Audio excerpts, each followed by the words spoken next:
Hello అండి, నమస్కారం అందరికీ. అమ్మవారి అనుగ్రహం మీ పైన ఉండాలని కోరుకుంటూ ఈ వీడియో మొదలు పెడుతున్నాను. ఇది నా నిజ జీవితంలో నేను చిన్నప్పటి నుంచి పడిన బాధల నుంచి, ఎన్ని బాధలు పడితే, ఎన్ని సమస్యలు ఎదుర్కొంటే, ఎంతగా నలిగిపోతే ఆ తల్లి నాకు ఇంతటి అనుగ్రహాన్ని కలిగించిందో ఇప్పుడు నిజ జీవితంలో జరిగిందంతా కూడా మీకు చెప్తున్నానండి. వారాహి అమ్మ నా జీవితంలో ఎలా వచ్చింది ఏంటి అనేది ఒక్కొక్కరు పాటుగా చెప్తా వస్తానండి.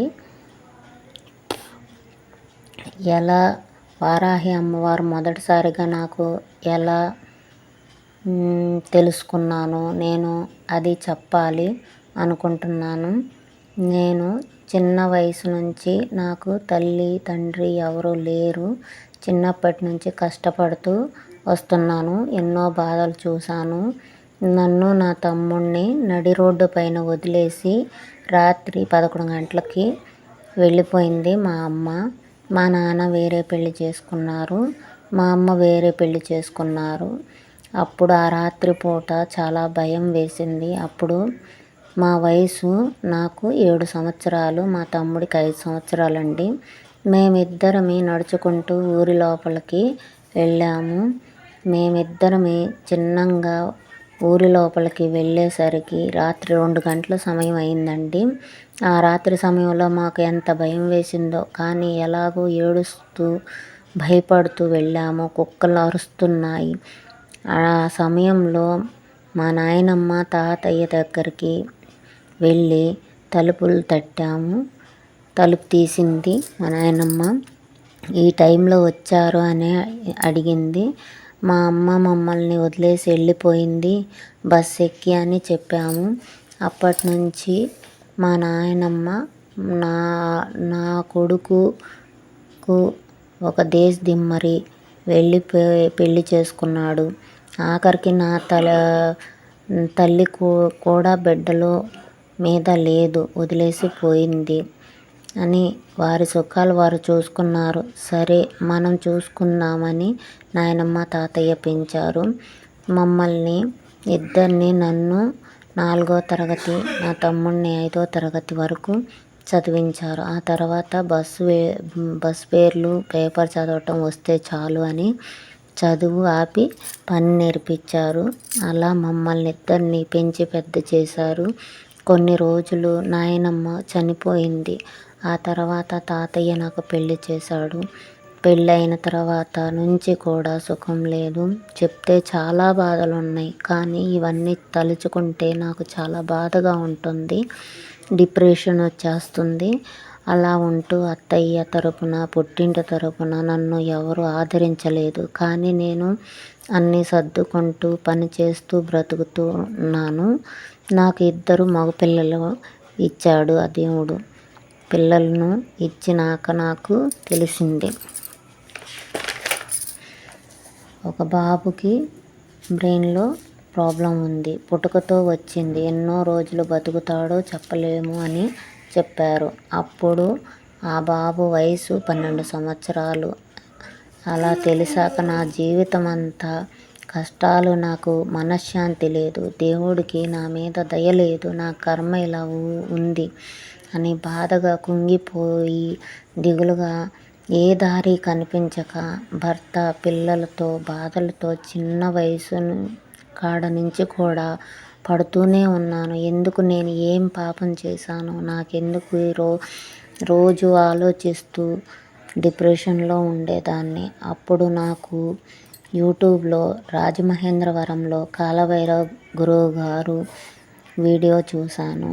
ఆయన చెప్పే ప్రతి మాట నాకు స్ఫూర్తిని ఇచ్చాయి. మిమ్మల్ని మీరు అన్వేషించండి. మీరు ఈ రోజు నుంచి నేను చెప్పే ఈ మంత్రం జపం చేయండి. మీకు ఏమి కావాలో, మీరు ఏమి చెయ్యాలో ఆ దేవుణ్ణి అడగండి. మీ కర్మలను తగ్గించుకోండి. ఎక్కడికి పోవాల్సిన అవసరం లేదు, ఎవరికి డబ్బులు ఇవ్వాల్సిన అవసరం లేదు. అడగండి, నా జీవితం ఏంటి, నేను ఎందుకు పుట్టాను, నా జీవిత గమ్యం ఏంటి, నాకు మంచి చెడు తెలుసుకోవాలి. భగవంతుడిని నిత్యం మీ పనుల్లో చేస్తూనే మనసులో స్మరణ చేయండి, అడగండి. ఇక నుంచి నా గురువు కాలభైరవ గురువు గారు మంత్రం చెప్పారు, ఇది నేను గురోపదేశంగా భావిస్తున్నాను. ఈ రోజు నుంచి నా జీవితం మారిపోతుంది. నేను, నా భర్త, పిల్లలు అందరం బాగుండాలి. నాకు ధనం కావాలి, ధాన్యం కావాలి, స్వర్ణం కావాలి, ఆరోగ్యం కావాలి అని ఆ భగవంతుని ముందు కూర్చొని కన్నీటి పర్యంతంగా అడగండి. అవి అవ్వని మనకి అది ఎప్పుడు కేవలం భక్తి విశ్వాసం కావాలి, అప్పుడే జరుగుతుంది. చేయండి, ఇలా చేయండి అని చెప్పి డబ్బులు తీసుకొని వారి దగ్గరికి వెళ్ళకండి. తీసుకునే వారి దగ్గరికి వెళ్ళకండి. మనకు నమ్మకం, భక్తి, శ్రద్ధ ఉంటే ఈ ఒక్క మంత్ర జపమే మీ జీవితాలను మార్చేస్తుంది అని చెప్పారు. అప్పుడు నాకు ఒక ఆశ కలిగింది. రోజు పని చేస్తూనే జపం చేస్తూ వారే నా తల్లి తండ్రి అని నమ్మి ప్రతిరోజు మాట్లాడాను. అలా నా జీవితం మారిపోయిందండి. ప్రతిరోజు మాట్లాడాను. అలా చేస్తూనే సడన్గా నా జీవితం మారిపోయింది. నా తండ్రి ఉన్మత్త భైరవుడు, నా తల్లి స్వప్నవారాహి మాత నా జీవితంలోకి వచ్చి నాకు ఒకటిగా మంచి జరగటం మొదలయ్యింది. ఒక్కొక్కటిగా ఇది నిజంగా జరిగినదండి. అలాగే అమ్మ నాతో స్వప్నంలో మాట్లాడుతుంది.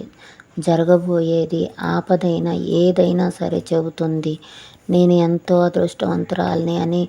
ఇన్నాళ్ళు నేను పడిన బాధలకు, కష్టాలకు, నా చెడు కర్మలకు ఇన్ని బాధలు ఇప్పుడే సంతోషంగా ఉన్నాను.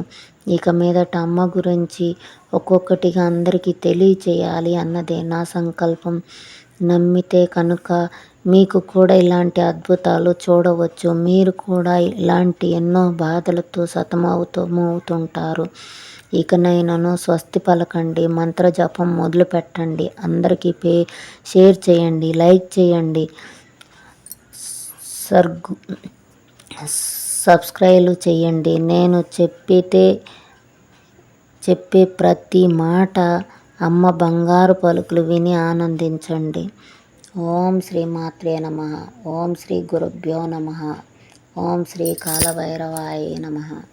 ఓం మమ ఇష్టదేవత స్వప్నవారాహి దేవతే నమః.